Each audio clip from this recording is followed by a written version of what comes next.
So now we're into dangerous territory because we're starting the story of Joseph, and I could go on forever and ever and ever, but I will try very hard not to make you sit through 3 hours of video. So we start out, of course, with Jacob, and you know this story so well, and we'll talk about it in class. We're not going to go into detail, but Jacob loves Joseph more than the others, and this causes all sorts of problems, and so eventually he sends Joseph to look for his older brothers who are tending the flocks, and he is sold. And you will never guess what? There is a map for that. Ha ha!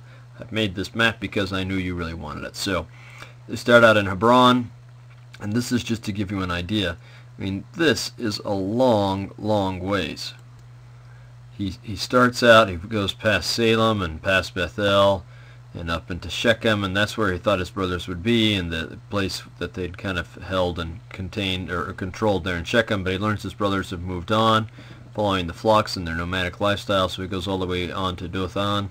This is probably more than 70 miles that he's traveling on his own looking for his brothers. He gets up there, that's where he's thrown into a pit.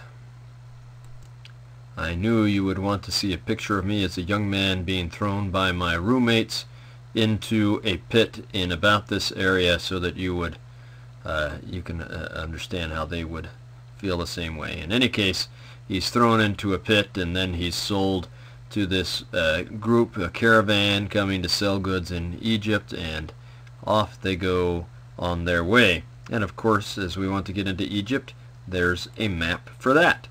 So here they would come along this trade route, and almost certainly, and we'll talk more about this in class, but almost certainly Joseph ends up in Avaris, and that's where he's going to spend his time there. We're not going to get into the story of Judah and Tamar. We'll talk about that in class, I'm sure. People always have questions about it. There's some important things to be learned there. He ends up as a prisoner working for Potiphar, and we all know that story, and how he goes to prison, and we'll talk about that in class. Just quickly, prisons are typically not just like a jail the way we think of it, but you go on hard labor, like working in mines and things like that. Eventually, he interprets the dream for Pharaoh. Let's see here. It seems like there was something I wanted to show you from the book for that. Oh, yeah, I just thought I'd show you some pictures of the Nile, and these are water buffaloes, or gamoose in Arabic, that are out grazing along there. And here's a typical picture of an Egyptian bringing a Semitic slave, bound right here and held over so he can't get away, and tied to other Semitic slaves. You can see the rope going along there, bringing them to be sold or presented to someone. So this could very well be a depiction of someone like Joseph. In any case, he interprets the dreams and ends up being rewarded with a gold necklace, and this is a gold necklace being given to someone as a reward in Egypt, so it was probably something very similar to that.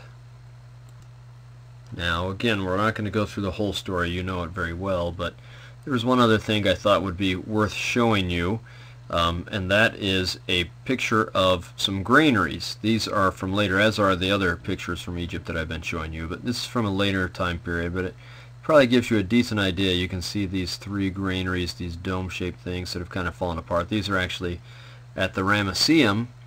That's the temple for the funerary temple for Ramses the Great. So it's a while later, but not too much. And here you have these nice granaries that are probably similar to what Joseph had built. So just some maps and some graphics to help the story come to life for you.